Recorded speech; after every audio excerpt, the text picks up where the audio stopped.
All right, folks, y'all been waiting patiently for me to give you a review of the Priority Bruzer bike.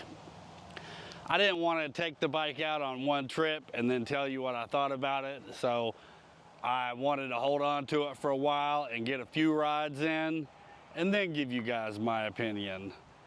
So back in August, Priority Bikes contacted me and asked me if I wanted a Priority Bruzer bike, which of course I said yes. So they contacted me on a Wednesday and asked me if I wanted the bike, and by Friday I was on the bike riding it. So it got to me Friday, I got it out of the box, got it put together, and that weekend I was out on a trip. My first trip, I took the bike down to the Cumberland Plateau area, which is in Tennessee and Kentucky, and without meaning to, I put this bike through the paces. I went through some pretty rough stuff that I don't want to do again, but the bike held up just fine and sucked it all up. Even without suspension, I was riding down some horse trails that were brutal. But that was back in August. It's now November, so I've had the bike a few months. I've had some rides in. So here's my opinion on the bike. I like the bike quite a bit. It serves a purpose. It is an adventure bike. You could do basically whatever you want on this bike. There's no reason you couldn't take it on pavement, but for me, that's not what it's intended for. This bike is intended, I guess, for bike packing, rough terrain. When I first started, there was a question of what's the difference between bike touring and bike packing. And for me, the difference is how big the tires need to be on the terrain that you're on. So if you're out on nothing but pavement and you can do your trip on road tires, that's bike touring. But if you need some big, fat, meaty tires to get through the terrain, you're probably bike packing. And that's what I'm using this bike for. So I really like the bike. There's no worry about whether it's going to work or not. Without the chain and the derailleur, you just pedal and it goes. When I first got the bike, it's got this grip shifter, and I'll be honest, at first I didn't like the grip shifter, but that was before using it. Just looking at it, I didn't like the grip shifter. But after riding it, I'm kind of a big fan of it. You can shift the bike, you can shift gears without pedaling the bike. And I often stop and forget to shift down. So I can stop and go from 10 to 1 without having to pedal, and that's a big deal. At least it is for me. I like that quite a bit.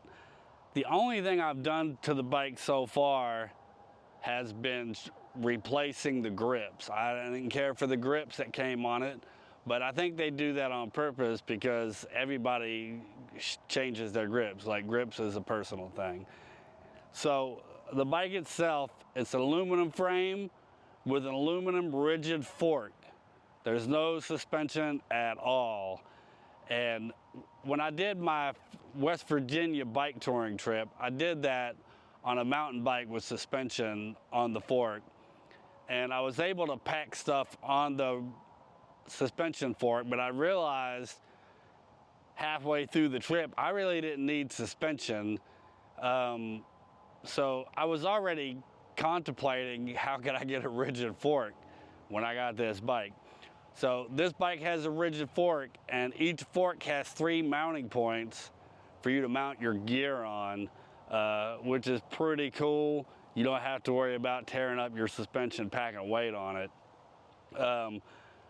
There are 23 mounting points on this bike.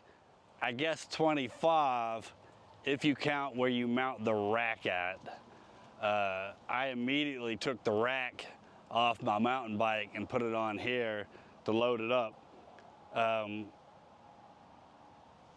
You guys probably know this bike doesn't have normal gears. It don't have cogs and chains and derailleurs. This is a pinion drive bicycle, so it has a pinion box, and instead of a chain, it has a belt. Don't ask me what any of that stuff means, because I don't know. I ain't a bike mechanic. I'm just a dude riding a bike. But what it does mean is you don't have to worry about a chain getting dirty.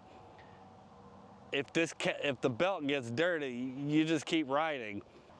The website says it has a 600% gear range. I don't really know what that means, but it works, and I'm able to get up some giant hills on a loaded bike. So kudos to them on getting the gearing in.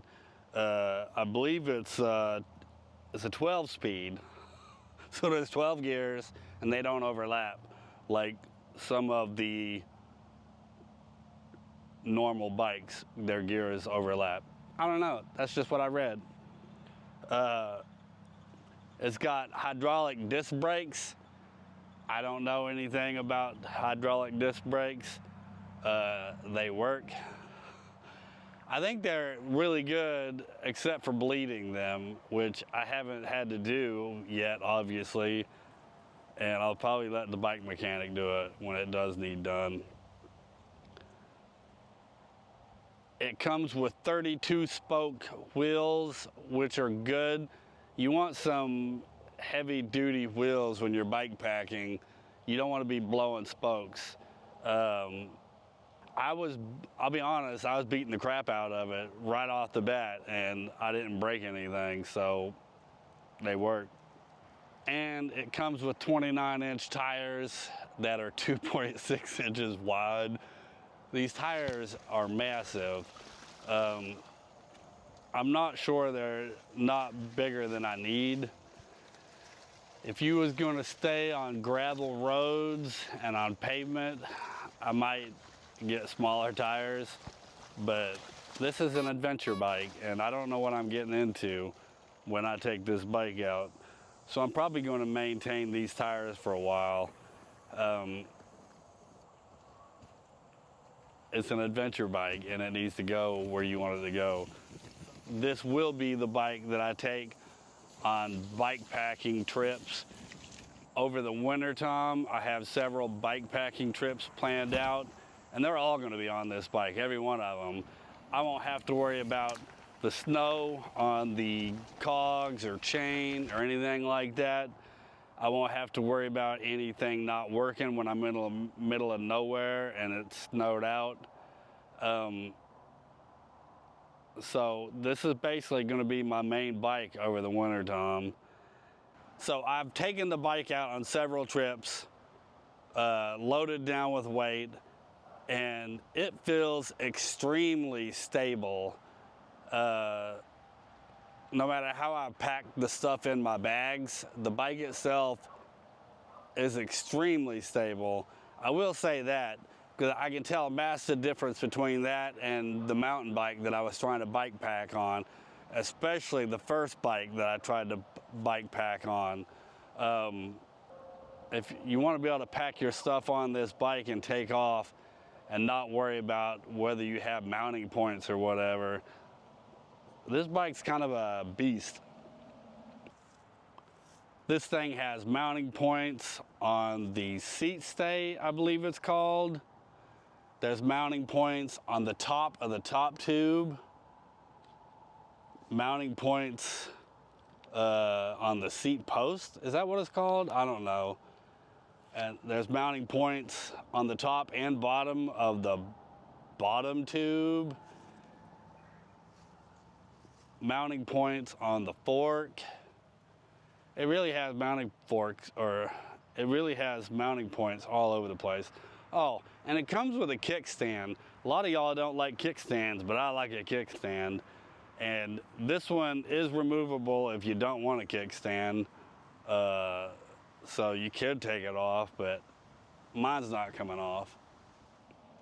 So I didn't really bike on it in those single track. Like, I'm not really a mountain biker, so I was going to take it on some single track, but then I thought, well, I'm not a mountain biker anyways. That's not what I'm using it for, and nobody should listen to me about mountain biking. So I didn't do that. I'm kind of on some single track a little bit, but it's like rooted out rough stuff. That's my review on the Priority bike. I have had a few people ride it and say they liked it and that they was going to get one, and these are like actual cyclists. I don't think you can go wrong with it. So I'm gonna get a lot of use out of this dang bike. So stick around and follow along.